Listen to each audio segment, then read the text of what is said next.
Assalamu alaikum wa rahmatullah. Welcome back to the After Maghrib Podcast. I'm Ahmed and it's great to have you back on, brothers and sisters. Today we have a really interesting discussion for you. Obviously, you know as well as I know, over the last few days we've been hearing non-stop about how Muslims and other communities have tried to impose their beliefs or their ideologies on one another, specifically, of course, in regards to the World Cup. But part of a broader conversation, how important is it for us to fit in? We, of course, many of us are not native in the country we live in sometimes, and of course we live in countries where our religion is not the majority belief. So how do we fit in? How do we go about our day-to-day lives? How do we react when people judge us for who we are, what we say, what we believe? I think this is a really important discussion, and I'm sure you do as well. Sayed, Assalamu alaikum.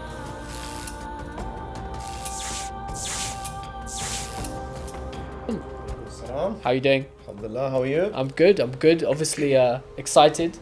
The World Cup has just begun. Yes, and England managed to win today's game. So yeah. We're filming on today's Monday. Yeah, yeah. They won 6-2. Yes. Of course. Who are you supporting? I was supporting England. You're supporting England. Yeah. But because it was Iran, Passionately, I was thinking twice. Shall I support Iran? But no, home is where the heart is. yeah. Alhamdulillah. And we'll see how it goes. And it's coming home. We also have a nice announcement for the guests, for the Yes, viewers, we do. rather. What is the big news? Something 1,000. Yeah. What was it? 1,000 subscribers, brothers and sisters.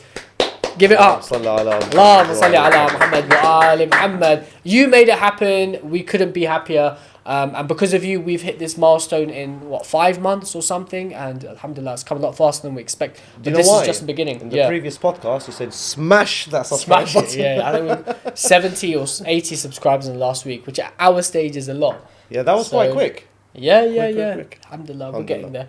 Today, brothers and sisters, we are joined by a very special guest. Sister Wessen Al Shamary, how are you? Assalamu alaikum. Wa alaikum assalam. Shukran. Thank you for having me on here Not today. at all. Thank you for joining us. How are you keeping? Very well, alhamdulillah. I don't do football, so don't even ask me. Not supporting anyone? No, not really. No. Wales are playing, and I've lived in Wales, so that's part. That was a home as well for. And we had some sad news just before we started recording that as we are recording, Wales are losing. Oh. Okay. 1-0 to the US. Yeah. That's why I don't do football. We'll start to I'm joking. No, alhamdulillah, it's nice to have you on. This is not your first time at Ahlul Bayt TV, is it? No, my second time. No. Okay, cool. Inshallah. Cool. And what have you kind of been? Of course, we've been following your work, and you are, for those who don't know, you're a life coach, and you work with people, you work with businesses, organizations, and you work, as you mentioned before, to empower communities. Can you tell us a bit about yourself and tell us a bit about kind of the work you do? Yeah, so I haven't been a life coach or a speaker for too long, actually. It all really started during the pandemic, or just slightly before, but the pandemic kind of really confirmed that I wanted to change my course of life for the better, alhamdulillah. So in terms of my background, I have a degree in medical biochemistry, so something completely different. But I've always had this fascination around human psychology and human behaviour. But anyway, Allah took me the scenic route, so to speak. 20 years later, I'm finally here. That's how long it is taken. But I've worked a number of years within the pharmaceutical industries, and in labs and hospitals. But my real passion was when I had a young family, teaching. Yeah. I did a lot of teaching and training. So I've got, about 20 odd years of training under my belt. And that's what I really wanted to do. I just felt that was where I was home and comfortable, inspiring people, women in particular, and empowering them. But I didn't stay in teaching for too long because I didn't like having a boss. I didn't like to adhere to paperwork, to be honest. Of us. Yeah, you could, But alhamdulillah, as I said, during the pandemic, and it's gone from strength to strength. It's taken me time. I have, alhamdulillah, I'm a mother of 5 as well. So I work a lot predominantly with women to help them be productive with their time and help them kind of re-identify themselves after perhaps losing themselves through marriage and motherhood. My youngest at the minute is 1 year old, and alhamdulillah, keeps me very, very busy. What's his name? Good point. Ibrahim. Mashallah. Yeah. I had to think for a second. Mashallah, I'm just got a thinking few how of them. many. Yeah. Alhamdulillah. Mashallah, mashallah. So, I mean, this is as relevant for your youngest in the life he will have, inshallah, as it is to us today. And this concept and this conversation of fitting in is really important. Sayed, where do we begin? I'm going to begin with where you started off with, and you mentioned the World Cup. Because very interestingly, we've all witnessed over the last few weeks, even started a few months ago, but especially in the last few days, the pressure Qatar was having as a nation from the Western world to pressurize them to drop their values. Yeah. And they stood their ground. They didn't let outside influence, come and destroy the foundations that they believe in. One, which was what? For example, waving rainbow flags, another being allowing to serve alcohol in the stadiums. So I think it's very relevant to the conversation we're going to have here today. What do you think? Yeah, it's a big one. It's definitely a big one. And of course, we know Allah subhanahu wa ta'ala tells in the Holy Quran that we've made you into different tribes and people to get to know each other. And that I think multiculturalism is beautiful and we should celebrate that. But it doesn't mean that we should become so infused with each other's opinions that we should adopt one universal global value of goodness and it's homogenous and everyone we speak to and interact with then has the same opinions. So sometimes maybe, if I'm not mistaken, sister, it's good not to fit in at times. Of course. I've always been a bit of a rule breaker, per se, in that you don't need to follow the trends. You really don't. Be yourself. I mean, in terms of my life coaching, I talk a lot about self-awareness, but then living authentically. But what does authentically mean? It means living to your true values and being confident in your values, that you don't feel like you have to adhere to the trends. Be different. Why not be different? Why do you have to, be a sheep and just follow, just swim with the current? Why can't you be, have your own thoughts and ideologies on things? But it's come from the religion, from Islam. Yeah, no, you're very right. Nowadays everyone goes where the wind blows. So it's a very valid point that you bring. And I think if I can add one thing is, I did, before I came on the podcast, knowing a little about what we were going to discuss today, I sort of looked into a few people that I'm very close with. I'm not going to mention their names, but it's looking at a bit of their lifestyle. So I tried to see why do they have a certain lifestyle, and it looked like they follow certain people of influence. So I realized, for example, someone really likes supercars. He's following accounts that has like supercars. So I saw like influence plays a big role, even though they don't want it, for example.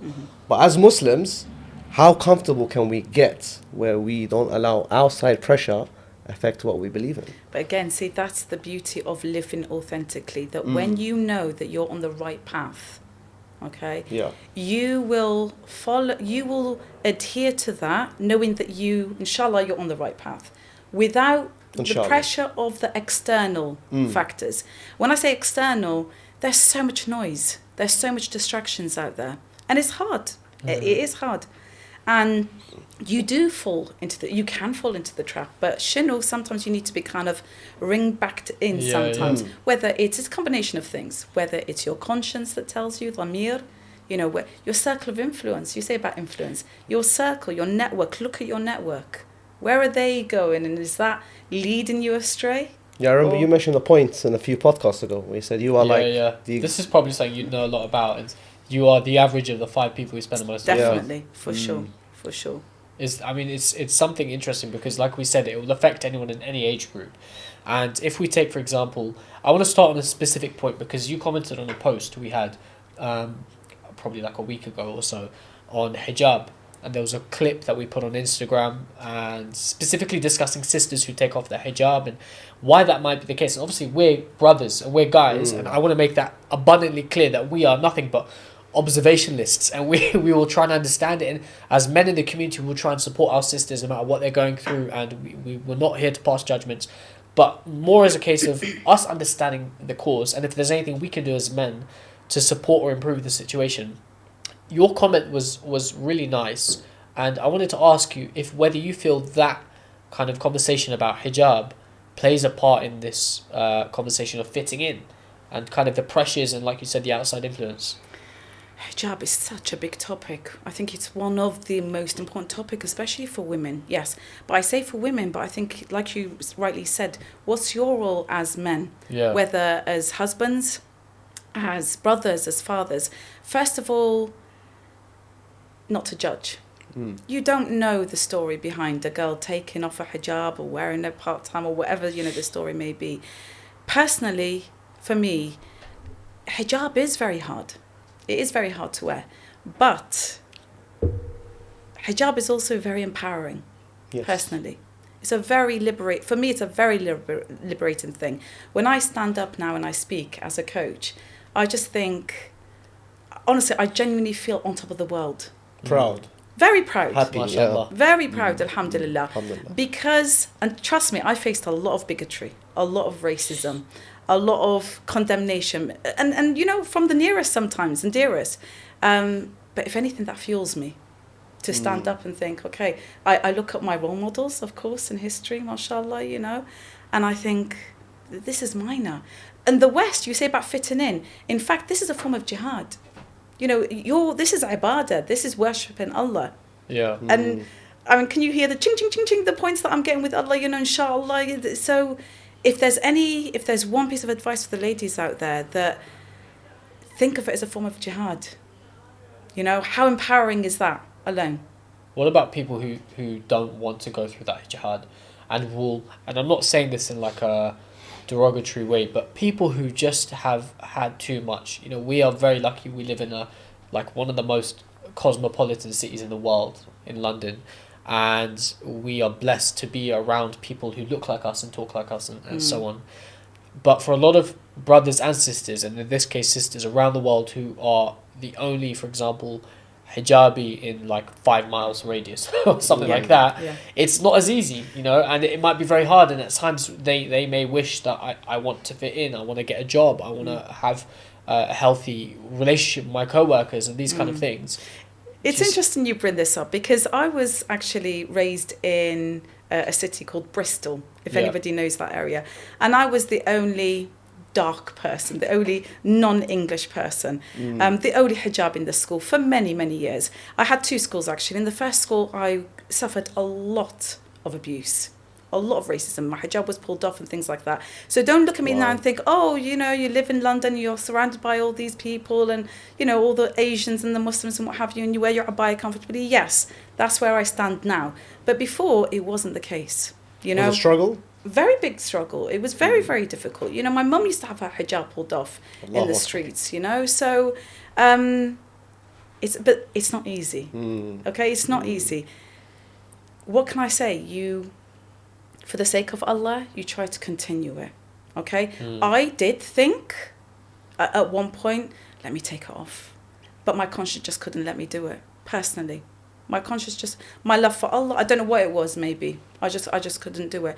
For those sisters that don't want, whatever troubles and struggles they're going through personally, reach out to people if you really have to. Talk to people, connect with other women, if that's truly what you want to do. If we can stick to hijab just a bit more, it's a huge trend that started many years ago, and now it's everywhere. It's like a pandemic. It's, I think, worse than the coronavirus, and that's hijabi tutorials and makeup tutorials. Where's the coronavirus? I've got 2 daughters, and wallah, the other day I was thinking, they're gonna grow up looking at these people because they identify as Muslims. Can you, as for me, and I don't have any daughters, can you tell me what that means? As in, why is you as a dad of young girls, are you saying it's that bad? Because we know Islamically what hijab is. Yeah. And for those people who are doing these so-called tutorials, they're not doing it in the right way. From my understanding, it's not the correct way. And it's not the correct way, for example, to beautify yourself in a certain way. So as young Muslims, especially living in the West and having 2 daughters, what can we do as fathers, as men, being men, me and Ahmed, may Allah grant you a daughter one day, inshallah. How can we help them should they come across these videos where we can tell them that's wrong and this is right? That's a tough question. Early motivation for the kids. Yes, early motivation. Now I have 3 daughters. MashaAllah. Alhamdulillah. I have 5 children, as I said, but 3 of them are daughters. And this used to worry me sick of how. But you know what? For me personally, I think it was just the role model they had me. I was never perfect. Whatever. Now, you might get a lot of hate for this as well, Sayed Ali, that people might say, but you're a man. What do you classify as the perfect hijab style? And some women are going through maybe transitions. Yeah. And and this is where I think they say, but you're a man, you don't know. Put on the hijab and walk out. You don't know how it is, how hard it is. Role model, they see who... Well, and why I bring it up is because they're not using hijab to say this is the way you should wear it. They're saying this is how you can turn into fashion. It's a start. All I can say, yes, I know. And this is the thing. At least they're wearing a hijab. Yes, alhamdulillah. Okay? Alhamdulillah. It's a start. Let's educate these women. Let's somehow... You know, my daughter talks about I try not to let them on social... I don't let them, but, you know, they don't go on social media too much. But having said that, they do learn a lot of positives from there. Yes. Now, a hijab tutorial, your wife, for example, might not do a hijab tutorial, but maybe encourage her to show them how to do. But again, this is the role model that they see, you know. And I think for me personally, I never told my daughters to wear the hijab. Alhamdulillah. They woke up one day, literally, and they walked down with a hijab. SubhanAllah. You know, one of my daughters used to do it perfectly and pin it like so beautifully. But was that because they saw me? Yeah. You know? Yeah. And we used to go majalis and they wear abayas and things like that. And then over the course of time, they've, I wouldn't say perfected, but they've improved on their hijab. But I think sometimes you need to let some girls get it out of their system, perhaps. Right. Let them be. Okay. It's a tough Interesting, one. yeah. Say it, no, well, it's a tough one. Because as a guy, I don't know how to think of it. Because we don't face the struggles. It's difficult. And of course, it's like a lot of people point at us and say, not just us, the two of us, but guys either have high expectations in terms of hijab, or they have no expectations or low expectations of hijab.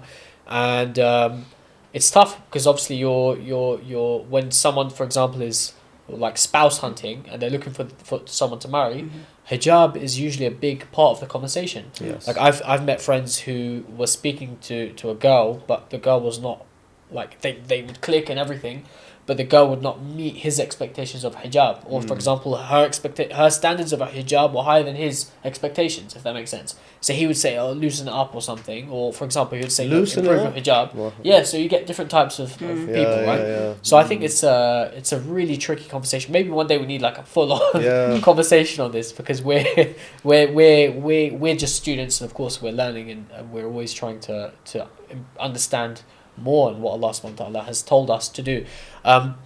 Coming back to this conversation, like there's so many things I wanted to make clear in terms of men and the pressures we have.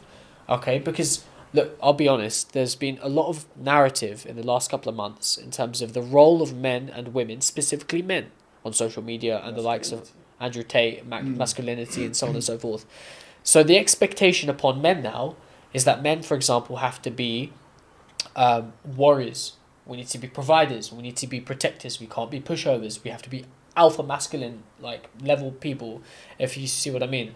So for a man now to fit in, that concept is developing. And as a Muslim man, it's even more complicated, because fitting in the Western ideology is, for example, being lavish, being extravagant, buying the best drinks and being with the best girls and so on and so forth. But as a Muslim man, you have a slightly different set of practices. What do you think, for example, is something we can do as men to try to fit in better? Or should that even be the goal for us? Should we be trying to fit in better with wider society? I always say define. What does, define these terms? What does fun, what does fitting in mean? Yeah. What does success mean? What does all this mean? And who set these standards? Yeah. According to whom? When you say the West, let's step back a bit. What do we mean by the West? I think to call it Western is wrong, because I think what Ahmed is trying to say is, for example, values that contradict Islamic values. Yes. It's because obviously the Western values that we have, many of them do align with Islam. Okay, so for example, working hard and getting a nice house and doing well, okay, fine, you can say that's Islamic. But then there's Islamic values which supersede Western values. For example, like philanthropy. Yeah. So, for example, in the Western world, being charitable is not seen as like an encouraged thing. Oh, you give charity, cool, you're a nice guy. But for us, it's something encouraged, something we strive to do. And rewarding. Yeah, it's rewarding. But for a Muslim man to put his money towards charity and not towards clothes or going out and, you know, like overindulging in terms of Western stuff is what I say Western values is not seen as normal. So you may be judged easily by forget even just the people you know, but just wider society. And the same goes, for example, online. Social media is a big part of it. You may be not fitting in online because now obviously we have digital communities, and those communities are really distorted and sometimes very toxic. And you mentioned yourself, sister, like there's so much filth sometimes online, and it's very difficult to shy away from that. I know I'm kind of conflating two different points. But I think as men, generally speaking, it can be very tough to fit in. But of course, it must be easier visually and aesthetically for us than it would be for a sister. You know, my go-to phrase is "Who cares?" Why do you have to care to? I like that energy. Who cares? Yeah. To fit in, but I think really you've got to have that kind of philosophy or that mindset. Like again, who are you trying to please? Yeah. Who are you trying? Okay, you say fitting in, or you know, charity. You do charity, you know, you've got yourself so much reward. You do something for your wife, your children, but you've missed out being with the lads. But who cares? Like you know what brings you fulfillment. Yeah. Okay, and I'm not talking fulfillment from material or what have you. Each to their own. I'm not hurting anybody in the process. I'm going home to my family, or I'm doing X, Y, and Z. Who cares? Wallah. Yeah, but surely people could. Sorry to interrupt you. Surely people could turn around and give that same energy of who cares to Islam. And say that Islam is so rigid. Who cares about all these rules? Why do I have to wear my hijab like this? Or why do I have to pray like this? But again, it's about perspective. Right. You say it's rigid, but I can say that it's very liberating. Flexible. Yeah. It's if balanced well, you can enjoy deen and dunya very well with a lot of balance and a lot of ease, actually. You can I just elaborate on that point you say about rigid? There's only, I think the statistic is like there's only 3% in the Quran. Okay, so this is Allah's teachings. Yeah. That talks about commands and prohibitions. 3%. So 97% is talking about morals, ethics, purpose of life, gratitude, whatever else. Yeah. Doesn't that sound like a self-help book? Does. Yeah. Self-help book? Okay. Who doesn't love a good self-help book? Yeah. Okay, for personal development. Okay, everything that the Quran teaches, that Allah teaches, that Islam, whatever you want to call it, you know, your faith, your iman, religion, God, is to better yourself, is to bring inner peace. So Islam has the answer to all questions. It does, as far as I'm Solutions to all concerned. problems. Yes, it does. It does. We need to read more Quran. So that's why I say, who cares? Yeah. It's interesting. We have a podcast coming out on the Holy Quran soon, so stay tuned, guys. That will be out next week, inshallah. And we recorded it already, and we used that same phrase where we said Islam is a self-help book. I'm pretty sure we said that, but I do remember us discussing that Islam has all the guidance and answers, and the Holy Quran gives us that. But of course, okay. So let's go back to this one step further, if you don't mind. So. If I'm living in society and I'm in my job, for example, people may ask me, for example, why do you have to sit on a different table when we go out for work, lunches or dinners or drinks or whatever, and you sit on a different table to where alcohol is being served, or you don't sit next to the girl, for example, and you know a colleague may say, why are you trying so hard to fit in with other Muslims, or why are you trying so hard not to fit in with us? Do you see what I mean? So to everyone else, we may be seen as following a very rigid and impractical set of guides for a day-to-day life. I don't know if it can be seen as if it is seen as rigid by non-Muslims, of course, because we don't know that. But you can understand why they may think that. Do you see what I mean? Of course, we as Muslims, as practicing Muslims, we know that Islam is not rigid, and we know Allah subhanahu wa ta'ala gives us flexibility, endless opportunity. But I'm sure it's something that we need to discuss, because of course we have a lot of viewers who are around the world and who will face different challenges to us. And I genuinely do think that we are sometimes innocently ignorant of the advantage we have living in the UK, and especially living in London, because we have opportunity here and we have, diversity. So, yeah. You talk about at workplaces, and I've worked in corporate as a hijabi woman, and I used to attend these events, Christmas and what have you. I didn't really want to, just because I just didn't really want to, not for any other reason. But I thought, no, it's fine, to be social and to be engaged and active within the team. They knew that I didn't drink. Yeah. It was fine. I'd sit with the girls, or, the guys would be there. I don't see, if you don't have the wrong intention, I don't see that there's a problem with that. That's what I mean. You can practice your religion, your deen, whilst being proactive and active within your place of work, within your community, within society. So, by the way, I agree with you. I just want to make that clear. Oh, okay, yeah, no, I'm not actually I'm not playing devil's advocate, but I do believe that you can fit in and you can at the same time still practice freedom. Well, you can find that right balance. It's not impossible, and it's possible. And I think the West knows more about our values as well as we know theirs. So there is, I think, that mutual respect and understanding. I think it's important that we participate with them as well, so they do know that we are normal human beings. Participate to what extent? As in attend? As in these kind of things, where if it's a work thing, then you can attend these things, not to be kind of secluded or, like you were saying, to be like extremely rigid or extreme, perhaps. Within reason. But it's about but it's about, again, your niyyah, your intention, you know. If it's just for work purposes, but you need to also be careful as to where that leads to. And I think it's just about that, again, that comes from your perhaps willpower, your own combination of things, maybe your own conscience, but just doesn't lead on to go to a pub crawl or something after. Of course. So Yeah. I hope most people don't know what that means. Oh, sorry. Smash that like button. So moving on. Of course, we mentioned earlier about social media. Now that's something I want to talk about a bit more, but specifically for the younger generation. Now, I think most of us had it lucky in terms of the fact that when we were in school, there was no social media.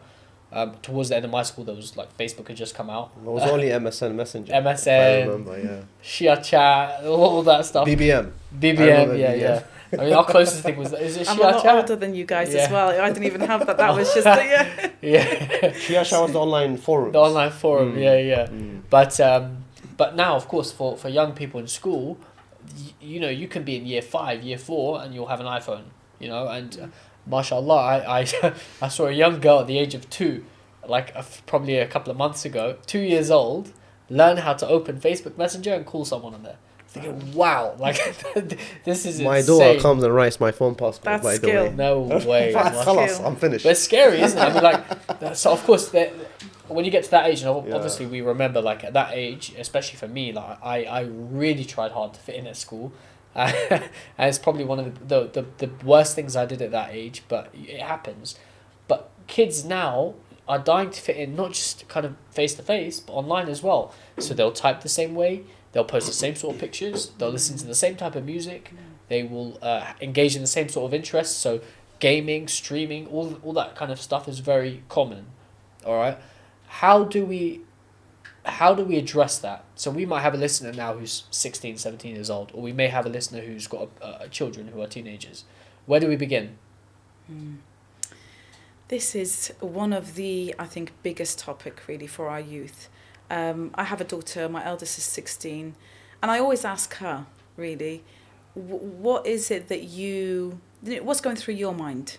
Do you want to try and fit in? What do what you're interested in? Now, when I ask about social media specifically, she says you need to let children have exposure to it. Okay, and I do believe that you do need to let them have that exposure. However, within reason, you can't control it, because even if they don't do it at home, they will do it perhaps behind your back. Yeah. And that's the last thing you want. Okay. Brothers, it comes from a variety of things. And I think about the way you bring up your children, a combination of that with the circle of influence as well, we discussed before. Many, many other factors, but it's hard. I mean, even us as adults, I think sometimes we can get lost in social media. Wouldn't you agree? So how are these kids, but in terms of specifically the topic of they see things and they want to do it as well. And especially at that age, they feel like they maybe have FOMO, the fear of missing out. FOMO, yeah. It's very difficult if you don't instill self-confidence. I think this is what I do when I go around to schools, to secondary schools. So I start from like age 11, 12 years old, especially for girls. It's for boys as well, but I think more so for the girls, and the statistics say that it's more for the girls, unfortunately. I think it's because they lack confidence, right, insecurities. And again, where's that stemmed from? Do we need to address concerns at home? Do we need to educate the parents, the children as well? There's a lot that we need to tackle. So can communities do more? Let's say centres, mosques. They are doing, things are coming more. I'm on the ladies' side, so I have no idea. No, there's, as in, when I say more things are being done now more, there's more online kind of groups, accountability kind of places that you can go and learn. But what I'm, inshallah, in the new year, I'm going to be setting up, I had one for the ladies, and I'm going to continue one for the ladies, but for younger teenage girls specifically, somewhere, a safe and non-judgmental place where they can come together to air their concerns. How can people find you online? So inshallah through Instagram, well, just Google my name and you'll find it. Inshallah, I've got a website coming up soon, but I'm determined to get these kind of memberships or these circles up and running, but I can't do it by myself. Inshallah, this is something that mothers, fathers need to help join. The communities need to come together and encourage our children to get involved with these kind of, and that's what it is, I think. It's a nice initiative. Sorry to interject, because I remember even like us growing up, brothers, friends, like if we had questions or something, there was no way I was asking Baba. I was not asking my dad anything. Yeah, you couldn't. We'd always like to speak to our friends, and we'd never want to speak with someone older because we might be judged. Yes. So I think it's a very safe place. No, definitely. I think it's something, and again, this is why I became a life coach, because the things that my daughters were coming home with, the things that they were telling me that was happening at school, I was like, this needs to change. Yeah. Should I be worried? No. Yeah, you should be. Let's be real. Let's be real. I'm optimistic, yes. I'm optimistic. I think, inshallah, when you have that, I think if you have the right upbringing, wallah, at home, inshallah, Allah will... No, but it's true. You do need to prepare yourself, is a, mashallah, a fantastic guy, and he's an even better father. We try so I have no doubt his children, inshallah, will be raised with I'm sure. Inshallah. But the world is a scary place. It is. It's a scary place. And that's and you know, that just puts more responsibility on us as parents. And we're young parents. Like, our kids are young. Like, our kids aren't even like fully in. We're not even in. My kid's not even in school, let alone secondary school. So. But we need to equipment. This is what I'm saying. That we need to equip them. Sorry. Think of it like an armor. Right. You know, that confidence in themselves. That once they go out into the world. 10, 11, 12, I'm not even talking 18 or 20. When they go out into the world, that they can make the right decisions. Maybe not the easy decisions, but the right decisions, inshallah. That their conscience will say to them, I shouldn't. Sayed, can I ask you a question? Can you think of a moment in your life where you've done that, where you've said like, no, or like you've chosen to do the right thing instead of the easy thing? Oh my God. Where you've chosen not to fit in, like, you know, peer pressure or anything like kind of drugs. That. Okay. Yeah, I although I am who I am, I had many friends, I had many surroundings. Like, there were many friends who would take drugs. And I think now it's like a big thing where it's become very normal. So you'll have teenagers, but I'm talking maybe around my ages 16, 17, sixth form days. Those sort of years. We had many like fellow students, friends at school. They'll take weed and all these things. But that was always one thing for me that I knew this is a huge X.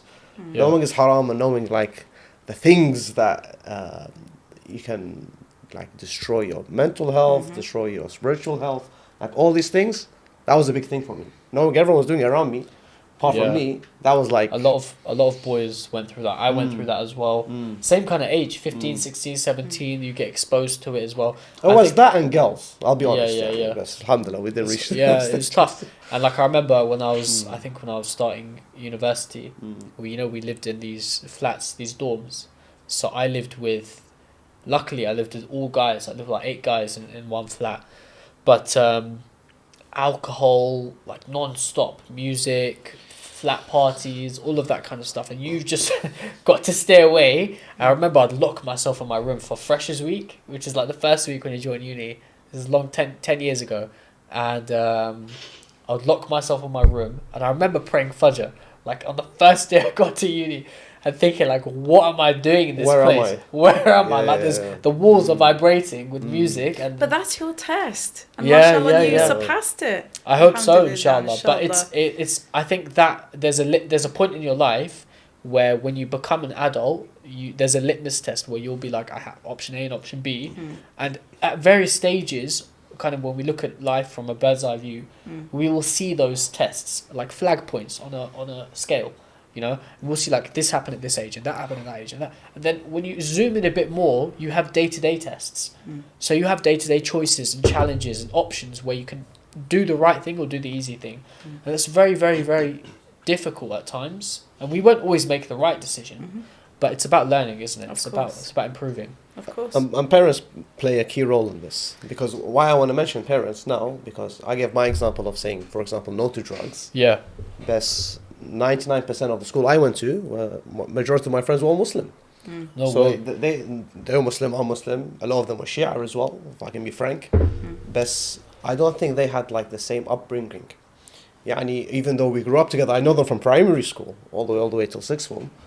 But for example, their parents never sent them to Islamic school, or their parents will never take them to the mosque. They didn't really care. It was just Islam by name. And I think if as parents, inshallah, as new parents and existing parents, we continue, inshallah, instilling values, Islamic values, in our kids, they would know when to make the right call. Inshallah. And you say about you have the younger children now. Yeah. This is a walk in the park at the minute. That's what I mean. You know, Yeah, when they get to, you know, the other I'm very well older. aware. Like, Inshallah. No, inshallah, but, you know, I'm sure they'll be completely fine. But I'm Inshallah, saying that inshallah. when you equip them, you know, they come to 6, 7 years old, 8 years old, and they have all these curiosity and all these questions, and you think, wow, it's coming out now, really.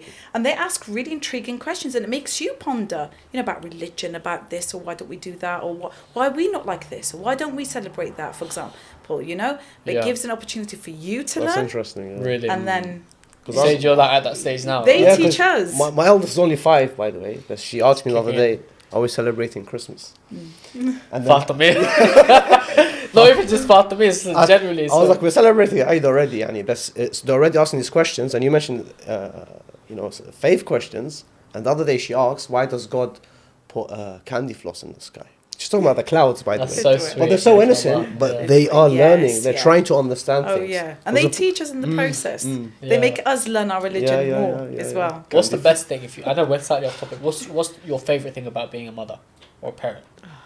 Wow. Oh wow. Just being a mother. I think it's rewarding. It's exhausting. I'm not gonna lie, but I think Heaven is beneath your feet. That's the status well, you have. alhamdulillah. You know what's the best thing about mother? The unconditional love, I think, from my children. Wallah. You know, it makes me. Yeah, I think we'll stop there, because I think if we go further, I won't be able to hold myself back. But really, the unconditional love. Yeah. Yeah.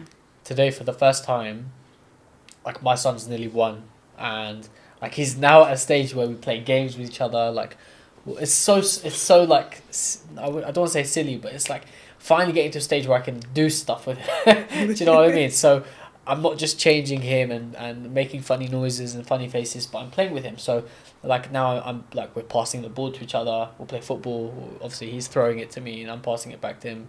Or for example, like today I got home from work, and for like a good half an hour we were just imitating each other. Is that why you were late? Yeah.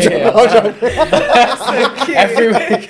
It's the 8 p.m. scene. It doesn't work 8 p.m. No, so like for half an hour we're just imitating each other, and like I'll make a noise and he'll copy me, then he'll make a noise, I'll copy him. It was like Simon Says. I went to my wife and I said, since the day he was born, you've had like an attachment to him. But for me, only recently I'm feeling like a friendship with him, or like a bond where he'll run to me when I come home from work and stuff like that. And I think fatherhood is very different to motherhood.